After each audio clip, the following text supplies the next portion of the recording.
Everyone, તો ફરી એકવાર ટેટ ટાટ માટેના જે એમસીક્યુ છે એનું આપણે સોલ્યુશન જોઈશું. તો આ ટાઈમે તમને ક્વેશ્ચન પૂછાય ત્યારે કે જ્યારે x બરાબર 3 કીધા હોય અને માઇનસ x ની x ઘાત અને આની કિંમત શોધવાની હોય ત્યારે શું કરવાનું? તો x બરાબર તમારે 3 મૂકી દેવાની. એટલે અહીં આપણે જો માઇનસ 3 x ની જગ્યાએ 3 મૂક્યા, એની 3 ઘાત, 3 ની 3 ઘાત એટલે 3 નો ઘન, 3 તરી 9 તરી 27 અને એકી સંખ્યામાં છે એટલે માઇનસ ની નિશાની એમ રહેશે અને અહીંયા આવશે 27, રાઈટ?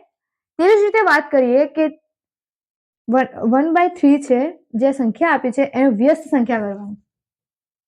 આ વસ્તુ ધ્યાન રાખજો, વ્યસ્ત સંખ્યા. પરંતુ આનું સિમ્પ્લિફિકેશન આપી દઈએ તો 3 દુ 6, 6 ને 1 7, તો અહીંયા એનું સિમ્પ્લિફિકેશન 7/3. આને શું કીધું છે? વ્યસ્ત સંખ્યા, એટલે કે ઉપર 3 આવશે, નીચે 7. તો આ આપણો આન્સર થશે. એવી જ રીતે વાત કરીએ કે 3 અંકની કુલ સંખ્યાઓનું કેટલી? 3 અંકની કુલ સંખ્યા કેટલી છે?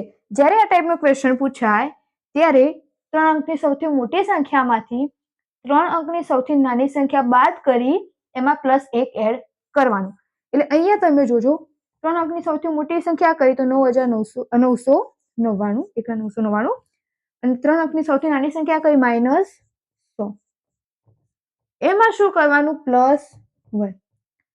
તો 999 માંથી -100 કરશો એટલે અહીંયા મળશે 899 અને અહીંયા +1 એટલે કે આપણો આન્સર થશે 900. તો 3 અંકની કુલ સંખ્યા થશે 900. તો આ રીતે તમે ક્વેશ્ચન આન્સર લાવી શકો છો. આવી જ રીતે બીજા ક્વેશ્ચન મેથેમેટિક્સ રિલેટેડ જોવા માટે ચેનલ સબસ્ક્રાઇબ કરી દેજો અને તમે બીજા ફ્રેન્ડ સાથે શેર કરી દેજો.